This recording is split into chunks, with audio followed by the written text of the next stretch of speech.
6th example हो गया? किसी को प्रॉब्लम आई 6th में? हो गया 6th या किया ही नहीं? किया ही नहीं। क्या? वेज ऑफ ऑपरेटर, ठीक है। देखो उसमें लिखा हुआ है नंबर ऑफ ऑपरेटर लिखा हुआ है और ब्रैकेट में लिखा looking after 3 other machine also, मतलब एक मशीन तो वो चला ही रहे, उसके अलावा 3 मशीन और चलाएंगे और उसकी अमाउंट नीचे दे रखी है वेजेस पर ऑपरेटर पर मंथ 150 है, यानी एक ऑपरेटर का 150 रुपया है और टोटल ऑपरेटर 2 रखे हुए हैं तो 300 रुपये एक महीने के हैं ये, ठीक है। तो अपने को पूरे साल का निकालना है ये इंटू 12 और ये टोटल 4 मशीनों पे काम कर रहे हैं भाई। एक तो जो अपन को दे रही इन्फॉर्मेशन हो ब्रैकेट में लिखा 3 मशीनें और देखते हैं, मतलब टोटल कितने पे काम करेंगे? 4 मशीनों पे काम करेंगे और अपन को एक मशीन की रेट निकालनी है। क्या चीज़? 2 तो ये है ना, 2 ऑपरेटर है तो 150 इंटू 2 किया, ठीक है। तो वही तो हो रहा है, 4 मशीनें हैं इसमें, एक मशीन का निकालना 4 का डिवाइड करूंगा ना। 2 मशीनें नहीं, 2 ऑपरेटर है, 2 चलाने वाले पर्सन है और एक व्यक्ति को 150 रुपये मिलते हैं। हाँ मंथ के हिसाब से 300 तो 12 महीने की 3600 रुपये हो जाएंगे और 4 मशीनें हैं तो एक मशीन का कितना आएगा डिवाइड बाई, इसलिए 4 किया। और तुम लोगों ने किया 6th? ट्राई भी नहीं किया होगा, ऐसे काम नहीं करोगे तो चीज़ें क्लियर कैसे होगी? 7th 8th? हाँ 8th में क्या? 8th में ना ये 3480 रेट पर हावर के अंदर दे रखा है ये 38 सॉरी 1920 कैसे आया? देखो डेप्रिसिएशन जो लग रहा है उसमें वो दे रखा ना ये, हाँ आइडल टाइम दे रखा है एक, मतलब खाली समय लिखा होगा इसमें।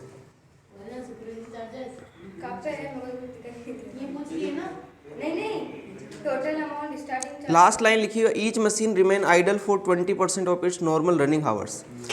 तो नॉर्मल रनिंग आवर्स कितने दे रखे? 2400 दे रखे हैं, 2400 का 20% माइनस कर दो।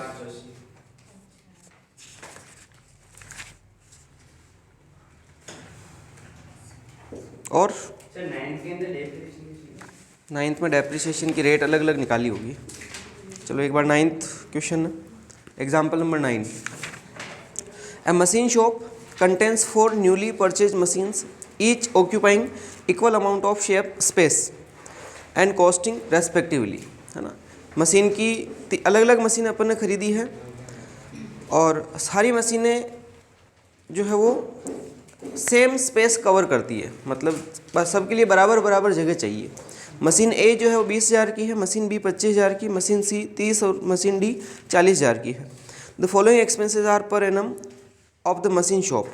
Rent 10,000, rates and water 4,250, light and heat 3,110, administrative expenses 9,500, works expenses 20,000, power machine A per 5,100, machine B पर 5,000, मशीन सी पर 12,000 और मशीन डी पर 14,000 का लगता है।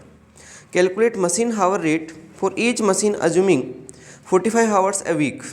एक वीक में 45 घंटे काम होते हैं, 50 वीक पर ईयर है, एक साल में 50 हफ्ते लेने हैं तो साल के कितने घंटे काम होंगे वो मल्टीप्लाई करके आ जाएंगे, है ना। 45 घंटे एक हफ्ते में हो रहे हैं और साल भर में 50 वीक है तो 45 इंटू 50 कर लो तो पूरे ईयर के कितने हावर्स, ये पूरे ईयर के हावर्स हो जाएंगे। फिर लिखा 80% utilisation and the life of the machine being 10 years without any scrap value, मतलब मशीन जो है 80% यूटिलाइज हो रही है तो इसका मतलब 20% स्क्रैप बच जाएगा। अच्छा हाँ स्क्रैप वैल्यू है ही नहीं तो 20, हाँ डायरेक्ट 80% निकल जाएगा और एस्टिमेटेड लाइफ 10 साल है। चारों मशीनों का निकाल रखा है स्टैंडिंग चार्जेज। जैसे रेंट है तो रेंट को अपन किस में डिस्ट्रीब्यूट करेंगे? इक्वली करेंगे, क्योंकि मशीनों का जो स्पेस था वो इक्वल था। यही कहा था क्वेश्चन में स्टार्टिंग में कि हर मशीन बराबर स्पेस कवर करती है, तो जो रेंट लग रहा है वो बराबर बराबर हो जाएगा। इसी तरह से रेट्स एंड हीट ये भी बराबर बढ़ जाएगा। उसके बाद लाइट एंड हीट इसको ही बराबर बांटना है, कुछ अपने पास और कुछ बेसिस दे भी नहीं रखा क्वेश्चन में। इसके अलावा एडमिनिस्ट्रेटिव एक्सपेंसेस तो ये भी बराबर हो गया, और वर्क्स एक्सपेंसेस है ये भी बराबर हो जाएगा। तो टोटल एक्सपेंसेस आ गए हमारे पास चारों मशीनों की टोटल। तो इनकी अब रेट पर हावर निकालनी है, तो अपने पास जो घंटे आ रहे हैं वो कितने आ रहे हैं, 1800 घंटे आ रहे हैं। तो 1800 का डिवाइड कर दो इनमें, तो रेट पीछे बोला था ना कि 50 वीक है एक साल में और 45 घंटे काम होता है, मल्टीप्लाई करो कितना होता है 2250। इसमें जो टाइम यूटिलाइज हो रहा है वो 80% हो रहा है, या 20% माइनस कर दो या 80% निकाल दो उसका। 80% ही काम में आ रहा है। हाँ, तो 1800 घंटे हुए। अब 1800 का जो टोटल एक्सपेंसेस आया इसमें डिवाइड कर लो, तो रेट पर हावर आ जाएगी, 1 घंटे की रेट निकल जाएगी। अब मशीन एक्सपेंसेस देखने अपन को, तो डेप्रिसिएशन पर हावर्स में कैलकुलेट करने हैं। अब डेप्रिसिएशन पर हावर कैसे निकलेगा भाई, अपनों को क्वेश्चन में देखो, इसका नीचे वर्किंग नोट है वो देखो, टोटल वर्किंग हावर्स ये तो निकल गया। सेकंड नंबर का डेप्रिसिएशन जो है वो सेकंड नंबर का वर्किंग नोट का पॉइंट सेकंड वाला देखो, depreciation rate per hours is calculated as given below. चारों मशीनों की सबसे पहले कॉस्ट लिखी और उनकी एस्टिमेटेड लाइफ लिखी, यानी चारों मशीनों की कॉस्ट और एस्टिमेटेड लाइफ सबकी कितनी हो गई, 10 हो गई। तो cost divide by estimated life, क्योंकि नो स्क्रैप वैल्यू है ही नहीं, तो एनुअल डेप्रिसिएशन आ जाएगा इससे। फिर अपन फॉर्मूला क्या लगाते हैं, कॉस्ट ऑफ मशीन या cost of assets minus scrap value upon estimated life. तो स्क्रैप वैल्यू तो है ही नहीं, तो कॉस्ट अपॉन एस्टिमेटेड लाइफ हो जाएगा। तो कॉस्ट में जो लाइफ दे रखी है उसका डिवाइड कर दो, तो ये एनुअल डेप्रिसिएशन आएगा हमारे पास, साल का depreciation minus scrap value upon useful life. तो ये डेप्रिसिएशन जा रहा है हमारे पास पर ईयर या एनुअल डेप्रिसिएशन, एक साल का डेप्रिसिएशन आ रहा है। अपन को रेट पर हावर्स में कन्वर्ट करनी, तो एक साल में अपन को पता घंटे कितने हमारे पास 1800 है, तो 1800 को डिवाइड कर लो, 2000 में 1800 को डिवाइड करो, पर हावर्स की रेट आ जाएगी 1.11। ऐसे चारों मशीनों का निकालना है।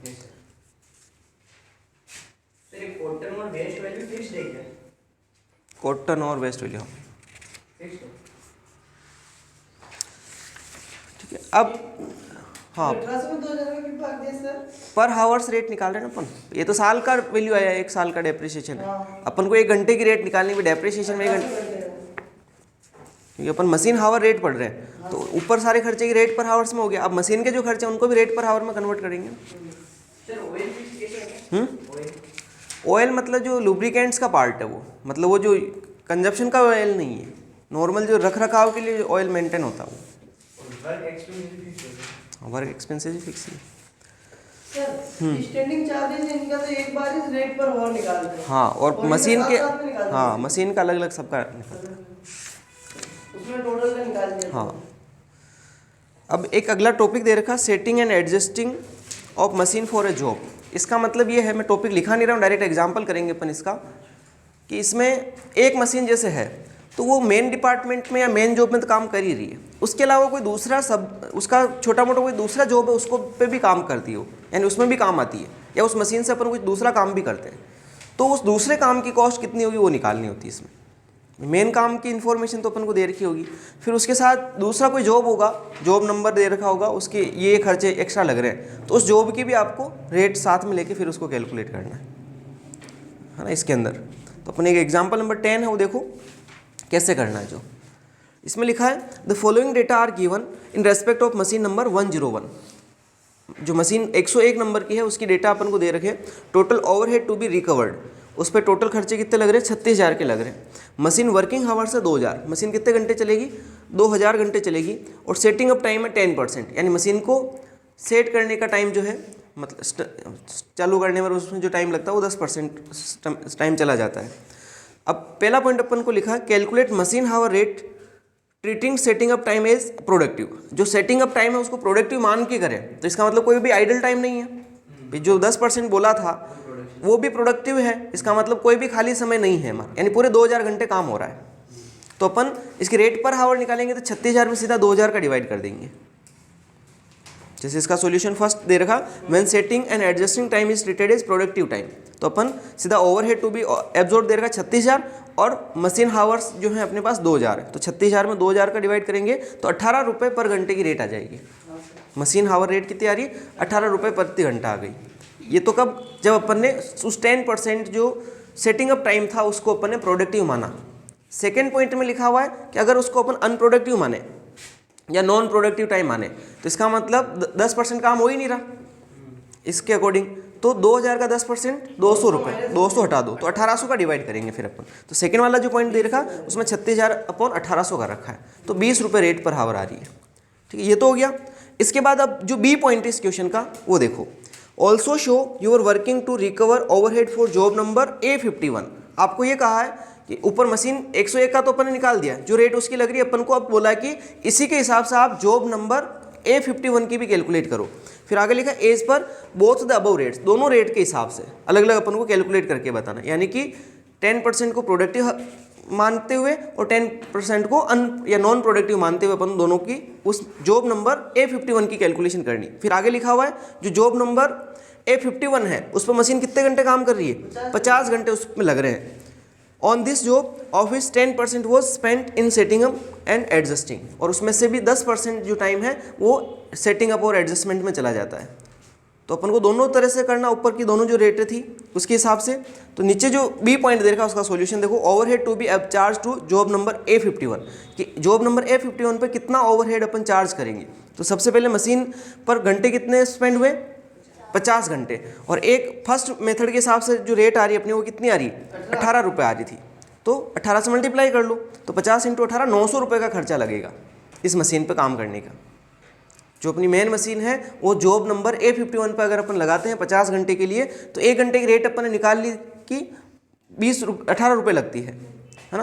तो 50 घंटे वहाँ लगेंगे तो 50 पे कितना खर्चा आएगा, टोटल 900 रुपये खर्चा आ जाएगा। हाँ, अब बी जिसका सेकेंड पॉइंट है कि सेकेंड वाली रेट लेके करेंगे अपन, जब उसको 10% को अपन क्या माने, आइडल टाइम माने, यानी कि नॉन प्रोडक्टिव टाइम मानना उसको। तो अपन 50 घंटे का 10% निकालेंगे। टोटल वो वाले घंटे नहीं लेने, वो तो मेन मशीन के थे, मेन जॉब के लग रहे थे 101 नंबर के। अब यहाँ पर तो 50 घंटे हैं, तो 50 घंटे का 10% माइनस कर दो 5 रुपये, यानी घंटे कितने काम आएंगे, 45 घंटे काम आएंगे। तो और रेट कितनी लगेगी, 20 रुपये सेकेंड वाले की। तो 20 रुपये इंटू 45, तो कितना घंटा इसमें भी पैसा आएगा, 900 रुपये इसमें भी खर्च आएगा। यानी दोनों तरह से इसमें सेम अमाउंट आ रही है। सेकेंड रेट ली ना अपन ने, उसको नॉन प्रोडक्टिव माना, तो नॉन प्रोडक्टिव में अपन ने ऊपर जो डिवाइड किया था वो किसका किया था, 1800 का किया था। तो उसकी रेट कितनी आई थी, 20 रुपये थी। इसमें कहा कि सर दोनों प्रकार से ऊपर लिखा ना, बी पॉइंट पढ़ो आप क्वेश्चन का, पर as per both the above rate, हाँ दोनों रेट से कैलकुलेट करना था इसलिए। ठीक है, ऐसे क्वेश्चन ये इलस्ट्रेशन 11 है, आप एक बार खुद ट्राई करना। ठीक है,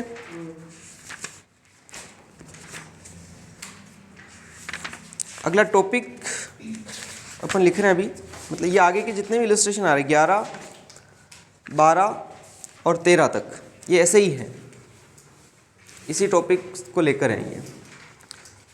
अब एक टॉपिक है composite machine hour rate. Topic डालना आपको composite machine hour rate.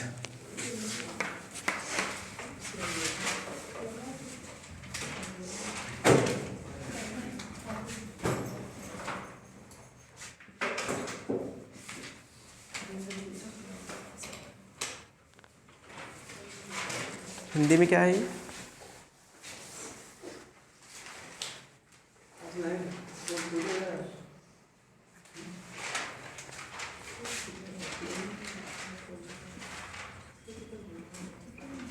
Machine घंटा दर की मिश्रित विधि।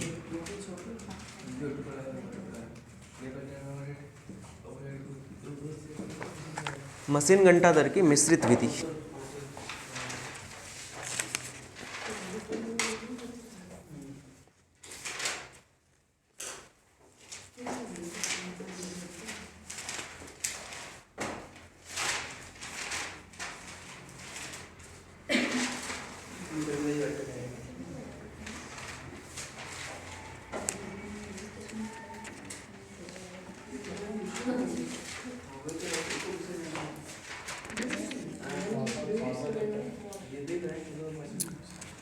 इसमें कंपोजिट मशीन हावर्स का मतलब एक साथ अपन को मशीन हावर रेट कैलकुलेट करनी है।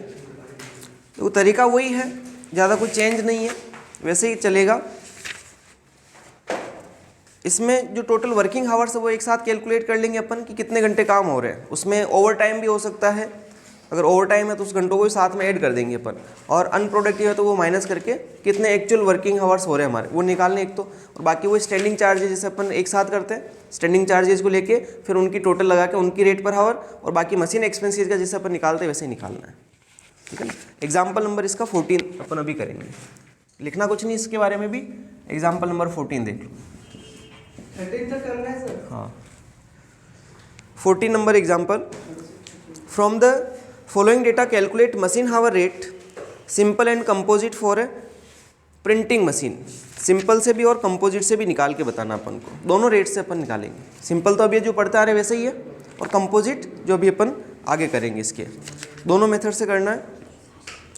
तो या तो सिंपल से आप कर लेना, कंपोजिट से मैं करा देता हूँ। सिंपल तो वैसे ही करना है जैसे अपन करते आ रहे हैं, ठीक है ना। अब इन्फॉर्मेशन क्या है, कॉस्ट ऑफ मशीन 80,000 रुपये है, estimated scrap value at the end of 10 year वो 4,400 है, तो ये डेप्रिसिएशन निकालने का काम आएगा। कॉस्ट दे रखी है, स्क्रैप वैल्यू दे रखी है, यूजफुल लाइफ दे रखी है।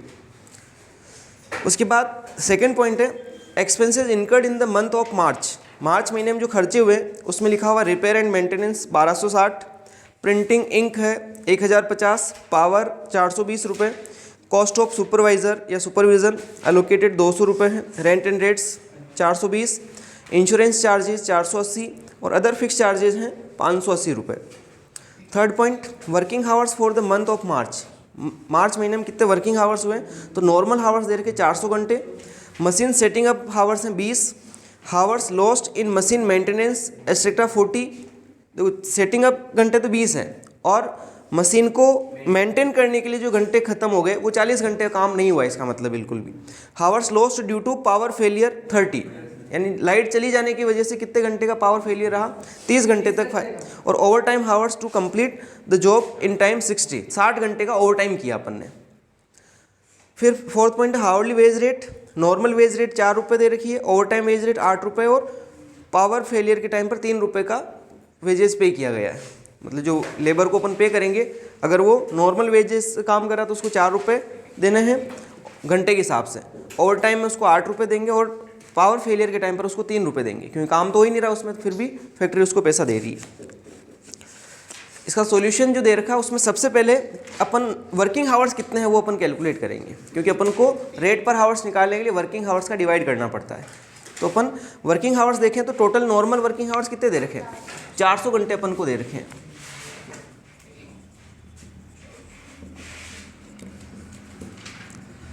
नॉर्मल वर्किंग आवर्स हैं 400। अब इसमें से जिस टाइम पर काम नहीं हुआ उनको हटा देते, तो किस किस टाइम पर काम नहीं हुआ है, एक तो सेटिंग अप आवर्स। तो सेटिंग अप आवर्स के लिए कुछ नहीं बोला है तो अपन इसको प्रोडक्टिव ही मानेंगे, ये ध्यान रखना। जैसे क्वेश्चन पिछले क्वेश्चन में एक आया था सेटिंग अप टाइप को प्रोडक्टिव माना या नॉन प्रोडक्टिव माना, उसमें लिखा हुआ था, इसमें नहीं बोला है, तो सेटिंग अप टाइप को हम प्रोडक्टिव ही मान के चलते हैं हमेशा, तो इसको नहीं हटाएंगे, ये प्रोडक्टिव का ही पार्ट है। उसके बाद hours lost in machine maintenance, उसमें कितने घंटे लॉस्ट हुए हमारे, 40 घंटे, तो इसको माइनस करेंगे अपन, लेस हावर्स लॉस्ट 40 घंटे का, कितने बचेंगे, 360 घंटे बचे हमारे पास, ठीक है। और पावर फेलियर में अपन वेजेस पे कर रहे हैं ना, लिखा हुआ ना पावर फेलियर हुआ था उसमें 3 रुपये अपन वेजेस पे, इसका मतलब वो भी प्रोडक्टिव का ही पार्ट हो गया। वो किसका पार्ट है, प्रोडक्टिव का ही पार्ट है। इसका मतलब पावर फेलियर हुआ तो हमारी मशीनें डिस्टर्ब तो हुई, लेकिन हमने फिर भी काम किया उसमें, तो 3 रुपये के हिसाब से वेजेस पे करिए, मतलब ये प्रोडक्टिव है, ये अनप्रोडक्टिव नहीं होगा। और उस काम को पूरा करने के लिए अपने ओवर टाइम भी करवाया, तो ओवर टाइम घंटे कितने हुए, 60 घंटे, तो उसमें प्लस हो जाएंगे, काम हुआ है उसमें, तो ऐड करेंगे ओवर टाइम हावर्स। क्या बिजली वाला लेस इसलिए नहीं होगा कि अपन उसमें वेजेस पे कर रहे हैं, और वेजेस पे कर रहे हैं इसका मतलब प्रोडक्टिव है। हाँ, तो 60 घंटे और हमने ओवर टाइम करवाया, तो टोटल कितने हो जाएंगे, 420 घंटे हमारे टोटल प्रोडक्टिव आवर्स हैं। अब इसके आगे जो टेबल दे रखी है वो नॉर्मल वाला है जो अपन करते आ रहे हैं अभी तक, भी 420 घंटे के हिसाब से सारी कैलकुलेशन करनी है। स्टैंडिंग चार्जेज जिसमें rent, rates, insurance, supervision, other fix charges ये सब आएंगे जो दे रखे डायरेक्ट ही आपको। सर 30 घंटे ना तो जोड़े ना माइनस। कुछ ही नहीं करना ना उनका, वो तो उसमें टोटल नॉर्मल हावर्स में जुड़े हुए ही तो हैं ये। स्टैंडिंग चार्जेज की टोटल करके 420 का डिवाइड कर दोगे, रेट पर हावर आ जाएगी। फिर मशीन के एक्सपेंसेज जिसमें डेप्रिसिएशन आएगा 80,000 माइनस 4,400 पौन 10, 7,560। और डेप्रिसिएशन पर मंथ निकालना है तो 12 का डिवाइड कर दो तो एक महीने का 630 रुपये आ जाएगा। और पर हावर निकालना है तो डिवाइड बाय 420 कर दो तो उसकी रेट आ जाएगी। एक घंटे की रेट कितनी लग रही है? 1.5 रुपये लग रहा है डेप्रिसिएशन। इसी तरह से प्रिंटिंग इंक भी क्या है? वेरिएबल खर्चे ही होता है, प्रिंटिंग होगी तो खर्चा लगेगा। तो वो दे रखा आपको 1,050 रुपये, तो वो 420 में डिवाइड कर दो, 1 घंटे का आ जाएगा। इसी तरह से पावर चार्जेस भी दे रखे हैं 420 रुपये, तो 420 घंटे पे 1 रुपया लग रहा, मतलब 420 रुपये टोटल खर्चा हुआ तो 1 घंटे का कितना हो रहा है? 1 रुपया हो रहा है। और रिपेयर एंड मेंटेनेंस भी क्या है? मशीन एक्सपेंसेज ही है ये, तो ये 1260 रुपये दे रखे हैं। तो 1260 420 घंटे पे लग रहे हैं तो 1 घंटे पे कितना आएगा? 3 रुपये आएगा। तो इस तरह से मशीन हावर रेट आ गई 12 रुपये की।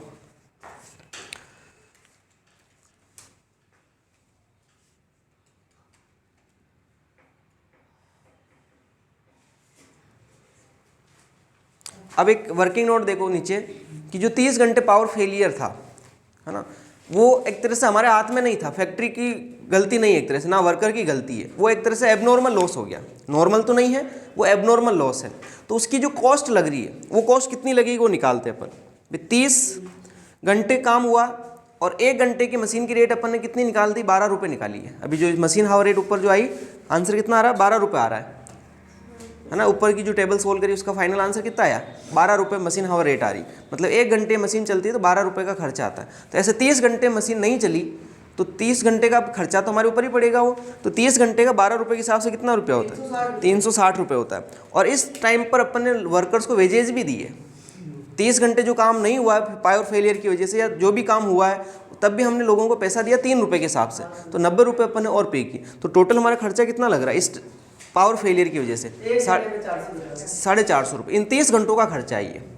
30 घंटे जो काम कुछ भी नहीं हुआ है उसमें अपन ने इतना खर्चा कर दिया फिर भी। अब जो अपन कंपोजिट वाला पॉइंट पढ़ रहे हैं कि कंपोजिट मशीन हावर रेट कैसे निकालेंगे, तो वो जो पॉइंट है वो अपन देखें, नीचे टेबल दे रखी, composite computation of machine hour rate composite. इसका सेकेंड पॉइंट है ये कंपोजिट वाला।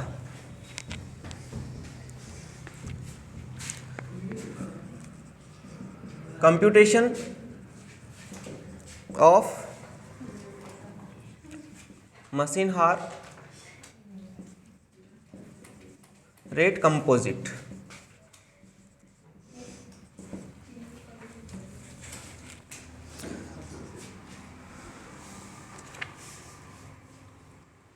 इसमें एबनॉर्मल जो टाइम था उसको हटा के करेंगे अपन। कंपोजिट जो है उसमें एबनॉर्मल को अलग कर दो तो टोटल अपना कितना आ रहा था? 420 ही आ रहा था ना। 420 में से जो 30 घंटे एबनॉर्मल नेचर का था उसको हटा दो, कितना बचेगा? 400 में से घटाया 420 में से 420 में से घटाएंगे तो मशीन प्रोडक्शन हावर्स आ जाएंगे हमारे पास। मशीन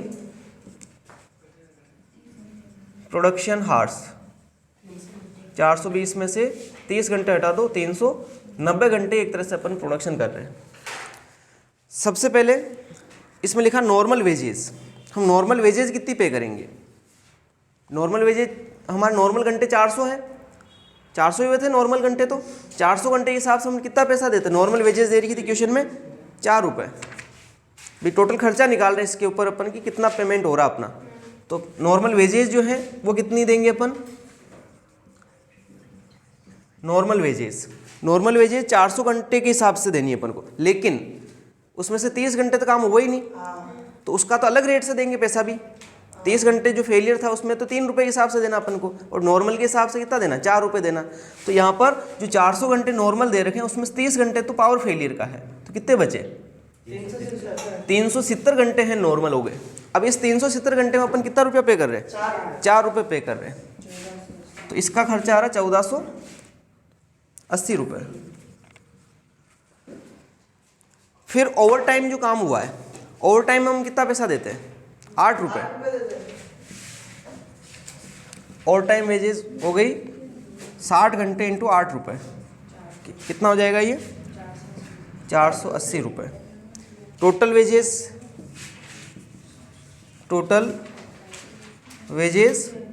1960 रुपये।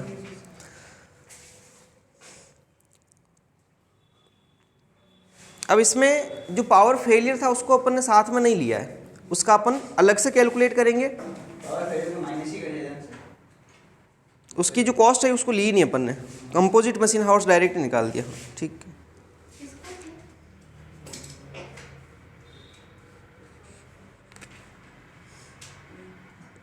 हाँ पावर फेलियर को नहीं ले रहे हैं अपन, केवल जो उस काम में प्रोडक्शन हुआ है उसी को लिया अपन ने, तो उसकी रेट निकाल रहे हैं टोटल अपन, है ना। अब इसमें 1960 रुपये हमारा खर्चा आ गया टोटल वेजेस का। अब रेट पर हावर निकालनी है अपन को, तो रेट पर हावर इसके हिसाब से कितनी आएगी? रेट पर हावर्स टोटल 1960 रुपये लगे हैं, और कितने घंटे के लगे हैं? 390 घंटे के। 1960 रुपये 390 घंटे के लग रहे हैं, तो 1 घंटे का खर्चा कितना आएगा? 5.205। इधर रेट पर हावर्स 5.025। हाँ सर। ये 1 घंटे की रेट आ गई।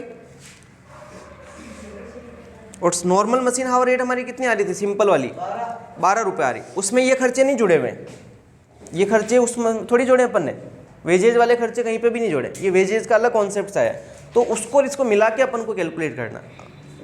नॉर्मल मशीन की जो घंटे लग रहे हैं वो 12 रुपये लग रहे हैं, और खर्चा जो वेजेज के रूप में जो लग रहा है वो कितना लग रहा है?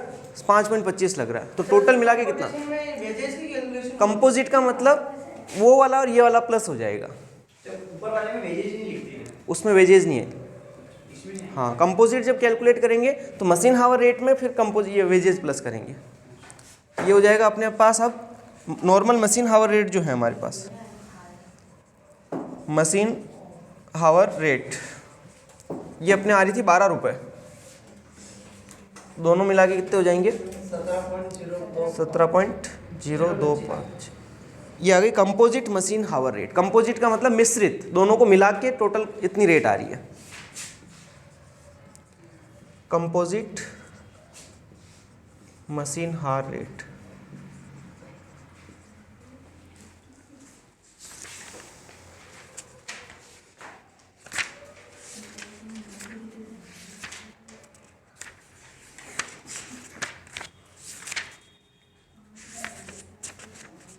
उसके अंदर 420 से करेंगे, इसमें 390 से। हाँ, इसमें वर्कर्स को जितना पेमेंट करे उस हिसाब से। इसमें